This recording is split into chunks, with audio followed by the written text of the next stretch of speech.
நடிகர் விஜய் வந்து பரந்தூர் சென்று அங்க கூடிய மக்களை சந்திச்சிருக்காரு. விமான நிலையத்தை வந்து கடுமையான வேறு இடத்துல வந்து விமான நிலையத்தை எப்ப சொல்றாரு? 910 நாட்கள் மக்கள் போராடுறாங்களாம். 910வது நாள் இவர் போறாராம். பரந்தூருக்கு பறந்து போனாரா? நான் கேட்கிறேன், மறந்து போனாரா? இதுவரைக்கும் மறந்து போன பரந்தூருக்கு திடீரென்று பறந்து போனார்னா என்ன அர்த்தம்? சினிமால நடிக்கும் போது பரந்தூர்ல நம்ம காதுலே விழாது, டேக் மட்டும்தான் போகும். இப்ப டேக் ஆஃப் ஆகணும். சினிமால நடிக்கும் போது டேக் மட்டும்தான் கேட்கும். பரந்தூர்ல மக்கள் ஓலம் போட்டுட்டு இருப்பாங்க, அப்பெல்லாம் கேட்கவே கேட்காது. அங்க முடிச்சுட்டு இங்க டேக் ஆஃப் ஆகணும்னோட இங்க ஒரு டேக் ஆஃபுக்காக அங்க போயிட வேண்டியது. என்னப்பா இது? இது வந்து மாநில அரசு தேர்வு செய்து கொடுத்த இடம்.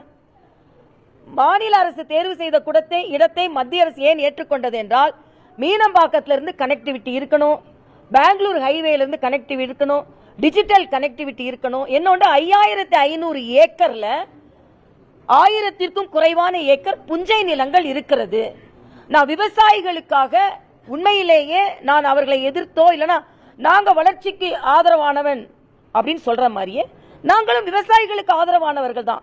இதே விஜய் விவசாயிகளுக்கு கொடுக்கின்ற காம்பன்சேஷனை கொஞ்சம் கூட்டி கொடுங்க, இல்லைன்னா அவங்க மேல வழக்குகளை ரத்து செய்யுங்க, அவங்க நியாயத்திற்கு போராடுகிறார்கள் என்று சொன்னால் நான் கேட்டிருப்பேன். நீங்க இவ்வளவு வருஷம் கழிச்சு இடத்த மாத்துங்கன்னா ஏன் முத நாளே வந்து சொல்லல? இன்னொரு இடம் இருந்தா சொல்லுங்க. இப்ப இவ்வளவு பண்ணி நிலம் கையகப்படுத்த ஆரம்பித்த பின்பு நான் பரந்தூருக்கு வருவேன் என்றால் அது பொதுநலமா சுயநலமா என்று நீங்கள் புரிந்து கொள்ளுங்கள் என்பது எனது கருத்து. நன்றி தம்பிங்களா.